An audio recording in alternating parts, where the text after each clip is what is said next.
नमस्कार विद्यार्थी मित्रांनो, स्वागत आहे तुमचं आजच्या नवीन व्हिडिओमध्ये। तर आज आपण 12 जुलै 2024च्या चालू घडामोडी पाहणार आहोत आणि यामध्ये आपण खूप महत्त्वाचे काही 10 प्रश्न पाहणार आहोत आणि त्या प्रश्नांची महत्त्वाची माहिती देखील पाहणार आहोत। आणि मित्रांनो, तुम्हाला जर या व्हिडिओची PDF हवी असेल तर आपल्या टेलिग्राम चॅनलवर PDF सर्व अवेलेबल आहेत आणि टेलिग्राम चॅनलची लिंक या व्हिडिओच्या डिस्क्रिप्शन बॉक्समध्ये दिलेली आहे।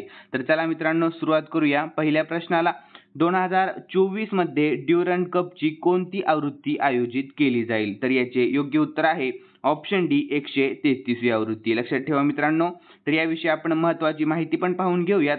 राष्ट्रपती द्रौपदी मुर्मू यांनी राष्ट्रपती भवनात ड्युरंड कप 2024च्या उद्घाटन प्रसंगी तिची उपस्थिती दर्शवली। तर आवृत्ती आहे 133वी आणि 31 ऑगस्ट 2024 रोजी कोलकाता विवेकानंद युवा भारती क्रीडांगण येथे होणार आहे। लक्षात द्या मित्रांनो, कोठे होणार आहे? कोलकाता विवेकानंद युवा भारती क्रीडांगण येथे। तर पहिली आवृत्ती 1888 मध्ये खेळली गेली होती आणि ड्युरंड कप ही भारतातील सर्वात जुनी फुटबॉल स्पर्धा आहे। लक्षात द्या मित्रांनो, सर्वात जुनी फुटबॉल स्पर्धा आहे। तर पुढील प्रश्न आहे, दरवर्षी जागतिक लोकसंख्या दिवस कधी साजरा केला जातो? तर याचे योग्य उत्तर आहे मित्रांनो ऑप्शन सी 11 जुलै रोजी। केव्हा? 11 जुलै रोजी। तर याविषयी महत्त्वाची माहिती पण पाहून घेऊयात आपण। जागतिक लोकसंख्या दिवस दरवर्षी 11 जुलै रोजी साजरा केला जातो। पुढील पॉईंट आहे, संयुक्त राष्ट्रांनी स्थापन केलेला जागतिक लोकसंख्या दिवस 1989 मध्ये तयार केला आणि प्रथम साजरा केला गेला होता। पुढील पॉईंट आहे, ही कल्पना 11 जुलै 1987 रोजी जगाची लोकसंख्या 5 अब्जावर पोहोचल्याने प्रेरित झाली। तर पुढील पॉईंट आहे, जागतिक लोकसंख्या दिन 2024 ची थीम कोणालाही मागे ठेवू नका, प्रत्येकाची गणना करा ही आहे। लक्ष द्या मित्रांनो। पुढील प्रश्न आहे तिसरा, नुकतीच नाटो शिखर परिषद कोठे आयोजित करण्यात आली आहे? खूप महत्त्वाचा प्रश्न आहे मित्रांनो, प्रश्नाकडे लक्ष द्या।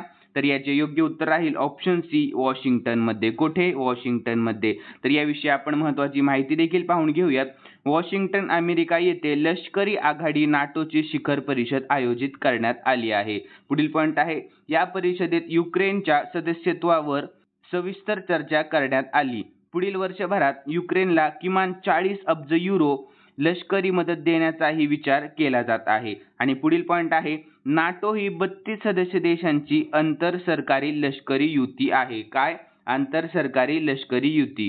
तर मित्रांनो, नाटो म्हणजे काय? तर नॉर्थ अटलांटिक ट्रीटी ऑर्गनायझेशन। ठीक आहे, नाटोचा हा लॉंग फॉर्म आहे आणि नाटोची स्थापना झालेली आहे 4 एप्रिल 1949 मध्ये आणि त्याचे मुख्यालय आहे ब्रुसेल्स, बेल्जियम मध्ये। लक्षात ठेवा, ब्रुसेल्स, बेल्जियम मध्ये। आणि सध्याचे अध्यक्ष आहेत जेन्स स्टोल्टेनबर्ग। लक्ष द्या मित्रांनो। आणि सदस्य देश आहेत 32वे आहे स्वीडन। लक्ष द्या। पुढील प्रश्न आहे चौथा, डॉक्टर सी नारायण रेड्डी राष्ट्रीय साहित्य पुरस्कार 2024 साठी कोणत्या प्रख्यात तामिळ लेखकाचे नामांकन करण्यात आले आहे? तर याचे योग्य उत्तर आहे मित्रांनो ऑप्शन ए शिवशंकरी। लक्ष द्या, ऑप्शन ए शिवशंकरी। तर याविषयी महत्त्वाची माहिती पण पाहून घेऊयात। तामिळ लेखक शिवशंकरी यांना डॉक्टर सी नारायण रेड्डी राष्ट्रीय साहित्य पुरस्कार विश्वंभर प्रदान करण्यात आला आहे। कोणता? विश्वंभर प्रदान करण्यात आला आहे।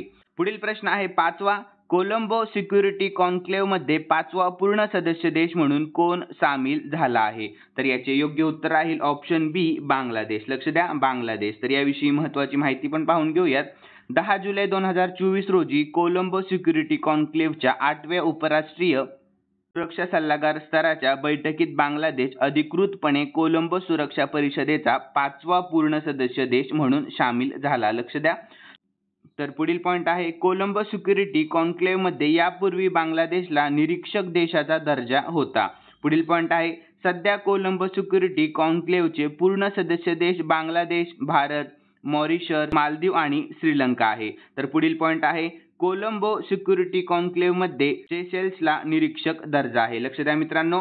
तर यानंतर आपण बांगलादेशची महत्त्वाची माहिती पाहून घेऊयात। ते येथे बांगलादेशचा मॅप सुद्धा दिलेला आहे आपण। तर बांगलादेशची राजधानी आहे ढाका। काय आहे? ढाका। लक्ष द्या, इथे ढाका। हा।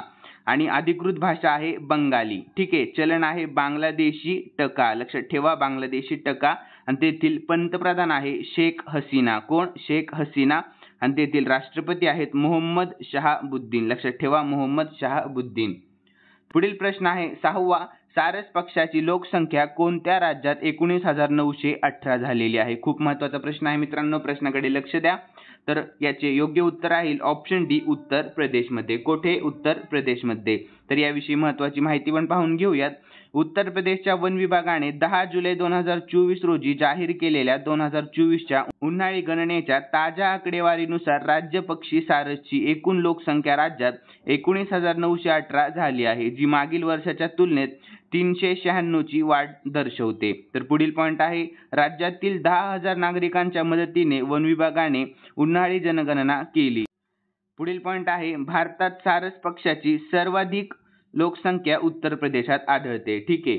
तर मित्रांनो, उत्तर प्रदेशचा प्रश्न आलाय म्हणल्यावर उत्तर प्रदेशची माहिती पाहणं खूप आवश्यक आहे. तर उत्तर प्रदेशची राजधानी आहे लखनौ आणि मुख्यमंत्री आहेत योगी आदित्यनाथ. लक्ष द्या. आणि राज्यपाल आहे आनंदीबेन पटेल. कोण? आनंदीबेन पटेल. आणि राष्ट्रीय उद्यान पाहून घेऊयात, दुधवा, पिलीभीत, राणीपूर वन्यजीव अभयारण्य. ठीक आहे मित्रांनो. आणि राज्य प्राणी आहे तेथील बारासिंग. कोण? बारासिंग. आणि राज्य पक्षी आहे सारस. कोणता? सारस.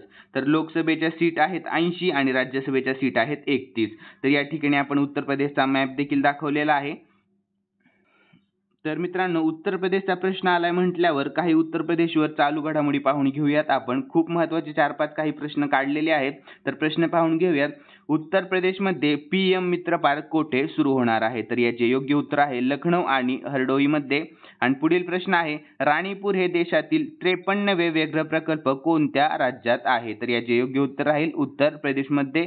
पुढील प्रश्न आहे, केंद्र सरकारने 13 ही हत्ती अभयारण्य कोणत्या राज्यात मंजूर केले आहे? तर याचे योग्य उत्तर राहील उत्तर प्रदेशमध्ये.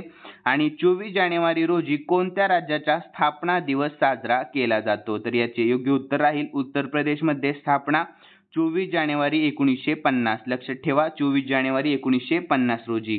तर कोणत्या राज्य सरकारने गोहत्येविरोधात ऑपरेशन कन्व्हिक्शन सुरू केले आहे? तर याचे योग्य उत्तर राहील उत्तर प्रदेश. पुढील प्रश्न आहे शेवटचा. तर कोणत्या राज्यातील कोणत्या शहरात माकडांसाठी समर्पित बंदरवन बांधण्याची घोषणा करण्यात आली आहे? तर याचे योग्य उत्तर आहे उत्तर प्रदेश, लखनौमध्ये. ठीक आहे मित्रांनो. तर आपण 7वा प्रश्न पाहून घेऊयात. सर्वोच्च न्यायालयाच्या कोणत्या माजी सरन्यायाधीशांची बंगालमधील VC नियुक्ती समितीचे प्रमुख म्हणून निवड करण्यात आली आहे? लक्ष द्या, खूप महत्त्वाचा प्रश्न आहे. तर याचे योग्य उत्तर आहे ऑप्शन बी, उद्य उमेश ललित. लक्षात ठेवा मित्रांनो, ऑप्शन बी, उद्य उमेश ललित. तर याविषयी महत्त्वाची माहिती पण पाहून घेऊयात. सर्वोच्च न्यायालयाने भारताचे माजी सरन्यायाधीश उद्य उमेश ललित यांची पश्चिम बंगालमधील सर्व सरकारी विद्यापीठांमध्ये कुलगुरूंच्या नियुक्तीसाठी शोध आणि निवड समितीचे अध्यक्ष म्हणून नियुक्ती केली आहे. पुढील प्रश्न आहे 8वा. नरेंद्र मोदी 41 वर्षात कोणत्या देशाला भेट देणारे पहिले भारतीय पंतप्रधान ठरले आहेत? खूप महत्त्वाचा प्रश्न आहे मित्रांनो, प्रश्नाकडे लक्ष द्या. तर याचे योग्य उत्तर राहील ऑप्शन ए, ऑस्ट्रिया. काय? Option A, Austria. तर याविषयी आपण महत्त्वाची माहिती पण पाहून घेऊयात. 1983 मध्ये इंदिरा गांधीच्या अधिकृत ऑस्ट्रिया दौऱ्यानंतर 41 वर्षानंतर भारतीय पंतप्रधानांनी ऑस्ट्रियाला दिलेली ही भेट आहे. तर पुढील पॉइंट आहे, पंतप्रधान नरेंद्र मोदीचा हा अधिकृत दौरा अशा वेळी आला आहे जेव्हा दोन्ही देश राजनैतिक संबंधाच्या स्थापनेला 75वा वर्धापन दिन साजरा करत आहेत. पुढील पॉइंट आहे, भारत आणि ऑस्ट्रिया यांच्यातील राजनैतिक संबंध 1949 मध्ये प्रस्थापित झाले. पुढील पॉइंट आहे, ऑस्ट्रियाला भेट देणारे पहिले भारतीय पंतप्रधान 1955 मध्ये पंडित जवाहरलाल नेहरू होते. खूप महत्त्वाचे पॉइंट्स आहेत मित्रांनो, पॉइंट्स लक्षात ठेवत चला. इंदिरा गांधी यांनी 1971 आणि 1983 मध्ये दोनदा ऑस्ट्रियाला अधिकृत भेट दिली आहे. पुढील पॉइंट आहे, ऑस्ट्रियाला भेट देणारे नरेंद्र मोदी हे तिसरे भारतीय पंतप्रधान आहेत. कितवे? तिसरे भारतीय पंतप्रधान आहेत. तर आता ऑस्ट्रियाचा प्रश्न आला म्हटल्यावर ऑस्ट्रियाची माहिती पाहणं खूप आवश्यक आहे. तर ऑस्ट्रियाची राजधानी आहे व्हिएन्ना आणि तेथील चलन आहे युरो आणि सध्याचे अध्यक्ष आहेत अलेक्झांडर व्हॅन डर बेलेन. लक्षात ठेवा, अलेक्झांडर व्हॅन डर बेलेन. आणि या ठिकाणी आपण ऑस्ट्रेलियाचा मॅप देखील दाखवलेला आहे. पुढील प्रश्न आहे 9वा. लोकसभा अध्यक्ष ओम बिर्ला कोणत्या देशात होणाऱ्या 10व्या ब्रिक्स संसदीय मंचात भारतीय संसदीय शिष्टमंडळाचे नेतृत्व करतील? खूप महत्त्वाचा प्रश्न आहे मित्रांनो, प्रश्नाकडे लक्ष द्या. तर याचे योग्य उत्तर राहील ऑप्शन डी, रशिया. लक्षात ठेवा, ऑप्शन डी, रशिया. तर यातील आपण महत्त्वाची माहिती पण पाहून घेऊयात. रशियातील सेंट पीटर्सबर्ग येथे होणाऱ्या 10व्या ब्रिक्स संसदीय मंचासाठी लोकसभा अध्यक्ष ओम बिर्ला भारतीय संसदीय शिष्टमंडळाचे नेतृत्व करतील. तर पुढील पॉईंट आहे, शिष्टमंडळात राज्यसभेचे उपसभापती हरिवंश, राज्यसभा सदस्य शंभू शरण पटेल, लोकसभेचे सरचिटणीस उत्पल कुमार सिंग आणि राज्यसभेचे सरचिटणीस PC मोदी उपस्थित राहणार आहेत. लक्षात ठेवा मित्रांनो. तर पुढील पॉईंट आहे, लोकसभा सचिवालयाने जाहीर केलेल्या प्रकाशनानुसार 10व्या ब्रिक्स संसदीय मंचाची थीम समान जागतिक विकास आणि सुरक्षिततेसाठी बहुपक्षीयता मजबूत करण्यात संसदांची भूमिका आहे. ठीक आहे मित्रांनो, लक्षात ठेवा.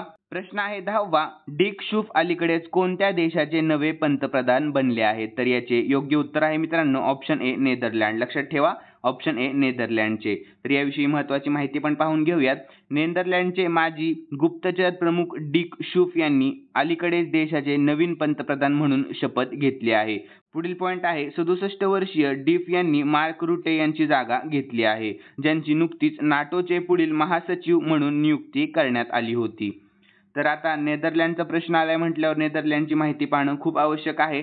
तर नेदरलँडची राजधानी आहे आम्स्टरडॅम. लक्षात ठेवा आम्स्टरडॅम. आणि तेथील चलन आहे युरो. लक्षात ठेवा तेथील चलन युरो.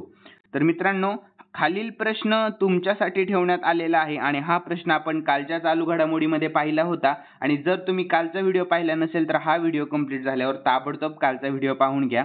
तर आपण कालचा प्रश्न पाहून घेऊयात. केंद्रीय अर्थसंकल्प 2024-25 कधी सादर केला जाईल? तर याचे योग्य उत्तर तुम्ही कमेंट बॉक्समध्ये देण्याचा प्रयत्न करा. आणि मित्रांनो, तुम्हाला जर आजचा व्हिडिओ आवडला असेल तर व्हिडिओला लाईक करा आणि सबस्क्राईब करायला अजिबात विसरू नका. चला भेटूया नवीन व्हिडिओमध्ये.